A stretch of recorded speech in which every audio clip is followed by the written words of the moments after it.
You would think a pretty young woman in the United States would benefit from pretty privilege so much that she doesn't have to face the hardships of rock bottom. Women's access to welfare, empowerment agendas, employment favorability, men willing to save them, and even certain social media hacks. You'd think it'd be next to impossible for an attractive 21-year-old to be a resident of California's local slums. In this video, you're gonna learn exactly how an attractive teenage girl in America can grow to celebrate her 21st birthday with the homeless community in the streets. Be sure to like and subscribe and check the description below if you want to donate to the young lady in this video named Kendra.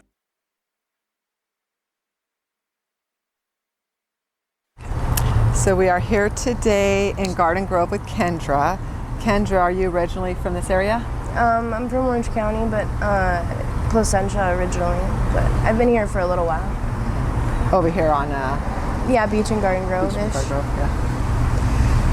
So just wondering how old you are, because I saw you had a sign that said that you had just recently aged out of foster care. I'm 21, but yeah, when I was 18, I was technically like a child of the state's care. And when you turn 18, you know, you're not a child, you're an adult, so they expect you to take care of your own. But I was in a pretty, you know, not solid living situation. And it was a pretty bad circumstance, and I just kind of ended up out here and didn't really have anywhere else to go.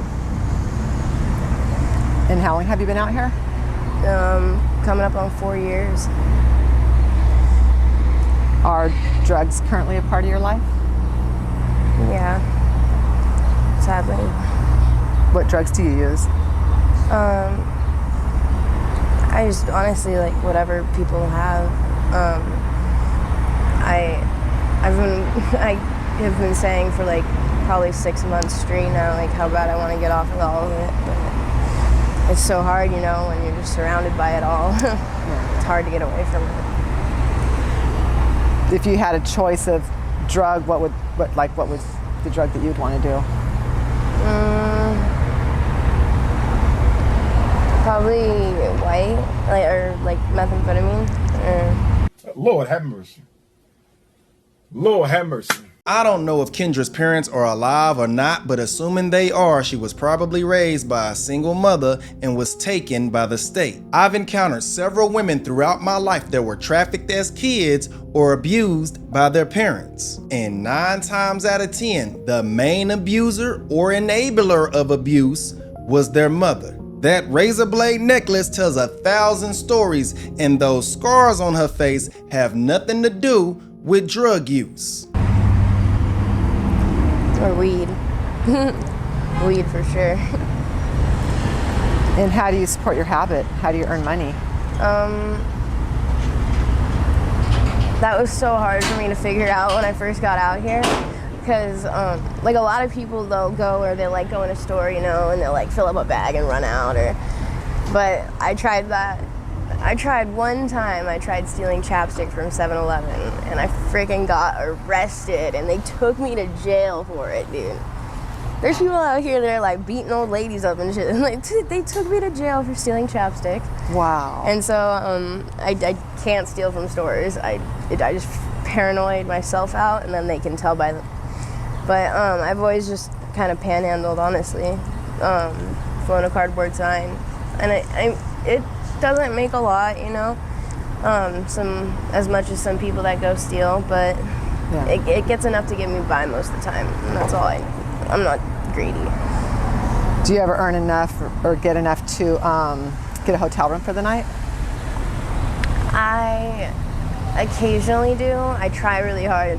I always want to get a hotel room, always. Like, that's constantly a priority, and it's just hard, you know, especially like especially during COVID, and then after COVID, like prices went so much higher. Like cheap nights are like $130, and that's like without a deposit sometimes. What was it before the pandemic?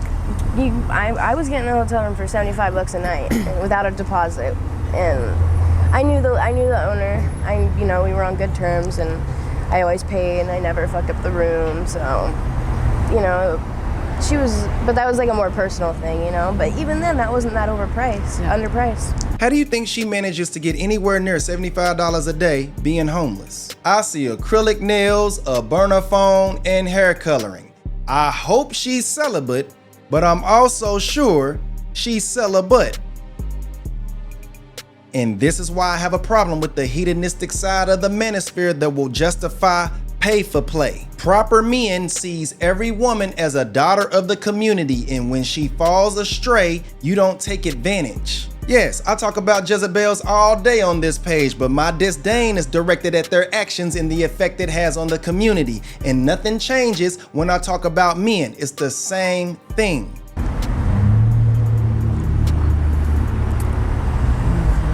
Have you ever had like a typical job? 9 to 5 or just... No, I had like a hostess job at like a sushi restaurant, but I was trying to maintain it while I was homeless, and I think I maybe made 2 shifts, and transportation was a huge issue. So I was also in Utah at the time, so I didn't really like have the resources or really knew the area well enough to be able to get there. But other than that, never really worked a job because I was in treatment centers as a child because of being awarded the state. But did you say treatment centers? Yeah, I was at 14, I believe. I was sent out of state to Tennessee for a 9-month sort of like wilderness kind of program. No electricity. You know, backpacking, carrying a backpack, probably way more than I did, and it was a lot. And then got back to California, and then probably 4 months later went back out to Utah, a treatment center in Utah, and that place was horrible, dude. I can't believe that those places are even like being run because they are so. It's child abuse. It's straight up child abuse. And people don't know because your parents just sign a waiver that says, you know, we give this place permission by whatever means necessary to reform my child's behavior. Or the state sends, like, you know, the state can sign that if you're a foster kid. And yeah, that whatever means necessary is a very broad umbrella, you know. So, and they don't. So 9 months is a long time for that. That one was 19 months. My goodness.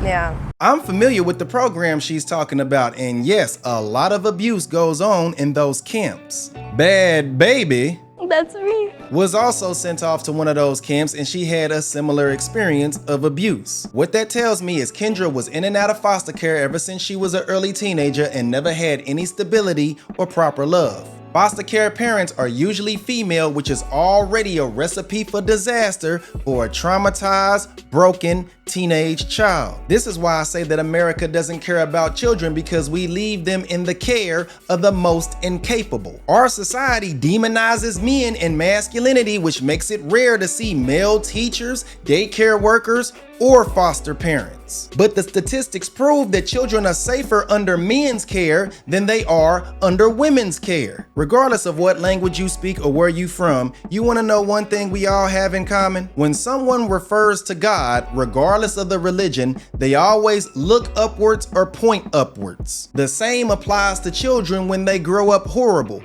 We all ask, where was the father? It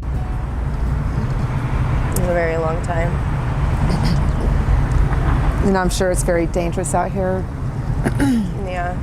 Anything crazy happen, or do you see anything crazy happen to somebody else? I've had some pretty gnarly experiences. Not right here. I kind of like, I travel. Just, you know, I don't stay in one spot. Like if, you know, an opportunity arises to go to LA, I'm like, and I think it's good, and I have what I need, and you know, I'll go. And so a lot of the times people in the area, I'll show back up and they'll be like, where'd you go? You disappeared. And I was like, yeah, I do that. Because I'll just up and go somewhere and stay there for a little while and do it again. But I was in Moreno Valley in Riverside, and I actually, I was a victim of a kidnapping and was held against my will for 7 days. because I trusted someone that I just met, and that was probably the worst experience of my life. Fellas, this is why you gotta be careful when you justify pay for play, because you are lumping yourself in with the same group of men that victimize. She's on camera, so she's not gonna say the real reason she got in the car with that person, because she has shame. Shame. Shame. Plus, we all know that women don't like to take full accountability, and she's no different. She was trying to sell services, the dude took advantage, and by the grace of God, she got out with her life. And for anybody that thinks I'm just jumping to conclusions, I've lived for years with people like this. I know how this story goes. Wow, that sounds pretty bad to me. Yeah, so I definitely take like extreme precaution ever since, you know, because like I don't get in cars, I don't like really engage too much with people. If like, you know, I can usually tell if they're like being a creepo or like whatever, but I'm always have that in my head, like be careful. Do the cops give you a hard time out here? Personally, no. I try to like really be careful about that though too.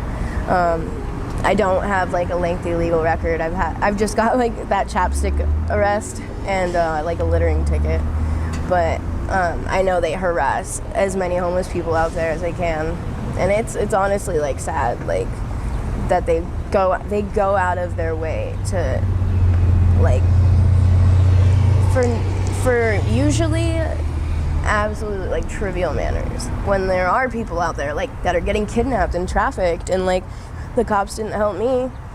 They looked at me and told me that I was on drugs, and that, you know, that my report that I gave them was, you know, because I was intoxicated, which I wasn't, that it was invalid and I had to give another report, and they waited to tell me that till 8 months after it happened. They called me and told me that.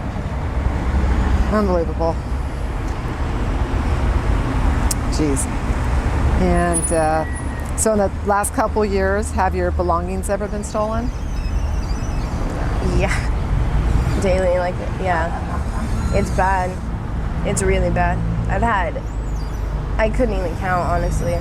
Usually it'll be something small, like on a daily basis, you know, someone will take like my jacket or like my shoes, or I've woken up to all my bags, my bike, everything being gone, even the blanket that I had on me was gone. Jeez. Like, yeah, that stuff is insane, dude. People are mean. That's insane.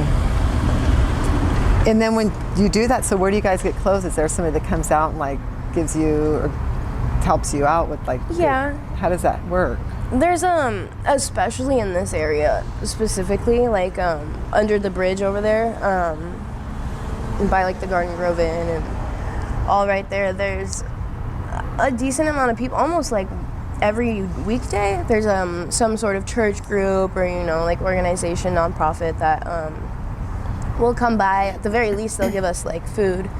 And on Thursdays, I believe they have, or Fridays, they have like a medical team that is over in the Walmart parking lot, the one on the other side of the bridge, the big Walmart, and that's very valuable, because a lot of the time people out here, like, we don't have the means or the insurance or whatever to be able to get medical care that we need, and that's cool, because we all really appreciate that one, because, you know, they help us with, like, and they're actual trained, you know, nurses and doctors. Wow, not doctors, awesome. but so, because a lot of the time we're out here, we're like, I don't know what that is, just can't go to the doctor, can't go to, you know, nobody wants to go sit at the ER for 8 hours, so Right.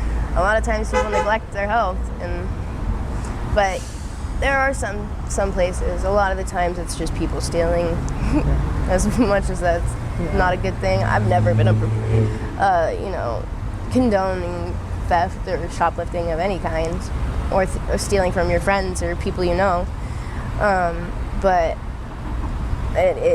that's, I mean, we can't get jobs, whether it's ID or transportation, or we just look like bums sometimes, you know? It makes it really difficult to get things legally. Another thing about those medical groups is they will actually help them shoot their drugs to prevent them from overdosing. You might think that these people are chasing highs. They're not. They're chasing normal. Most people on the streets use the drug of their choice to feel normal or knock themselves out. The real reason they can't stop is because the bodily rehab on average takes 3 months. Now I want you to imagine extreme pain, anxiety, flu-like symptoms, or worse, 24/7 for 3 months. And here's the kicker. You can make it all go away. You can make it all stop in just one hit. And don't think just because you managed to survive the rehab that you're not permanently afflicted with intense cravings. As far as housing and stuff, have you run into CityNet? Yes, I've had a few interactions with them.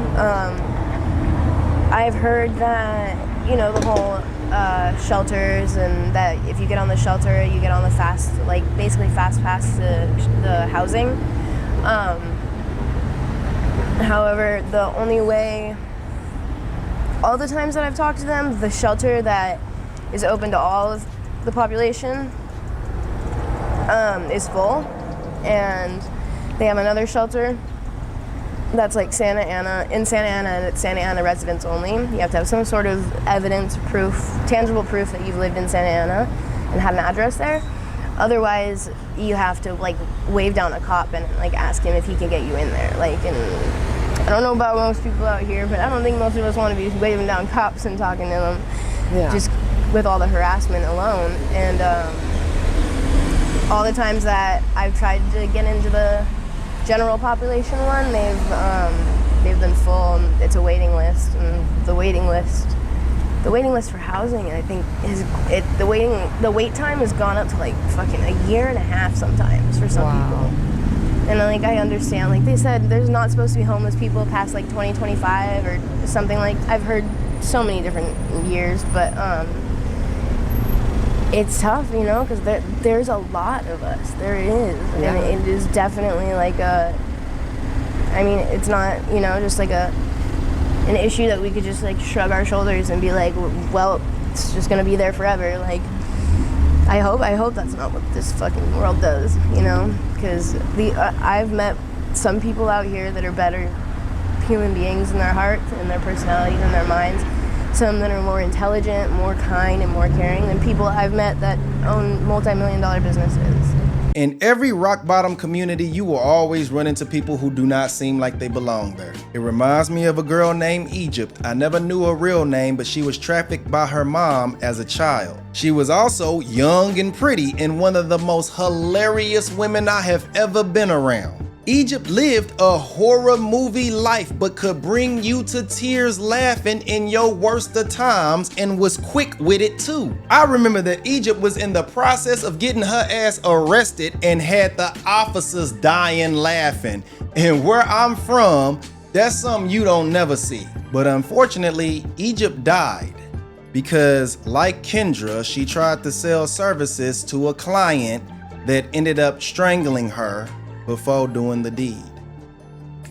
And it honestly breaks my heart that like some of these people have to be out here given the circumstance.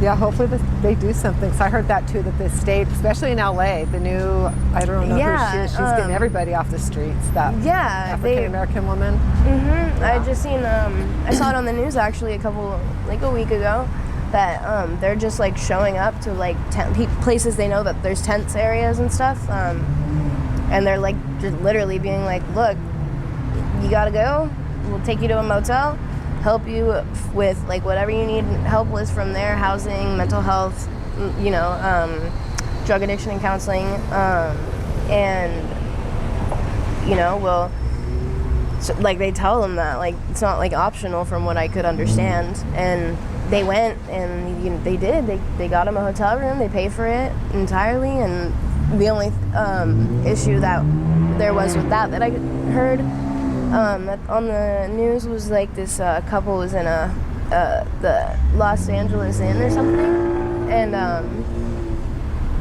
it was like they were just having trouble with like progressing from that hotel room, you know.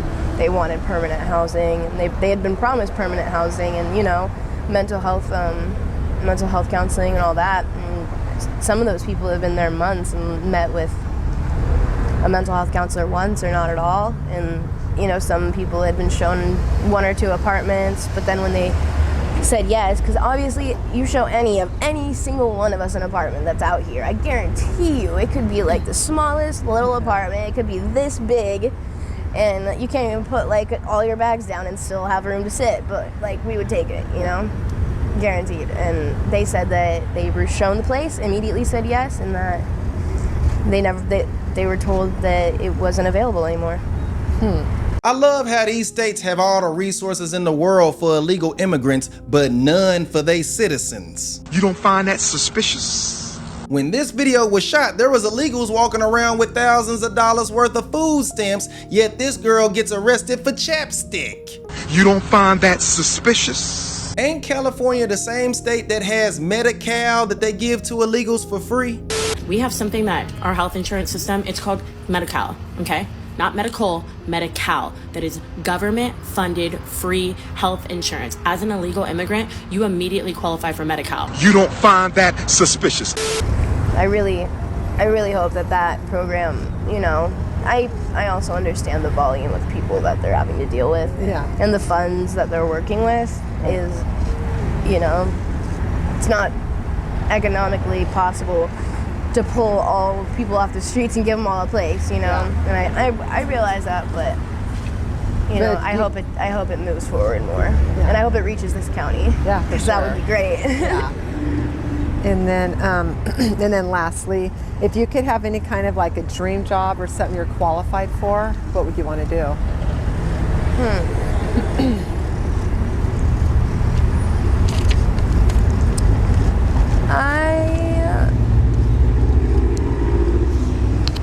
I've always loved, ever since I was a kid, I knew I wanted to help people. And, you know, I went through like, do I want to be a firefighter? No. Do I want to be like a doctor? No. Too much like blood and stuff. And, you know, I thought about like working in like a rehab or something. Obviously, like I'd have to be clean myself, but once I'm in a position that I could live as an example, I would love to fucking work with, you know, adolescents or young adults in like, you know, addiction treatment or even this, like homeless outreach, like just because I always have had a firm belief that, you know, unless you've been in that exact position as that person, and even then, you will never truly understand what that person's like emotions or their feelings or why they're acting the way they're acting. And that's not necessarily a bad thing, but like if you can understand and grasp that, you won't be able to, you know, fully relate to them, then I think that alone empowers you to help them more or find them someone who can. And I've been through quite a lot of stuff for 21 years old, and you know, I'd like to help at least one person, you know, better their life. And some people just want somebody to talk to, somebody to listen to them, somebody just to care. Yeah. So, and I never have turned down someone who just asked me for any of those things. I would never fucking turn down someone. If I can help them, I will help them. Nice, Kendra. I kinda wish this interviewer would've asked Kendra more about her upbringing, but link to the full video in the description below. Fellas, when you run into a woman like Kendra, don't try to save them.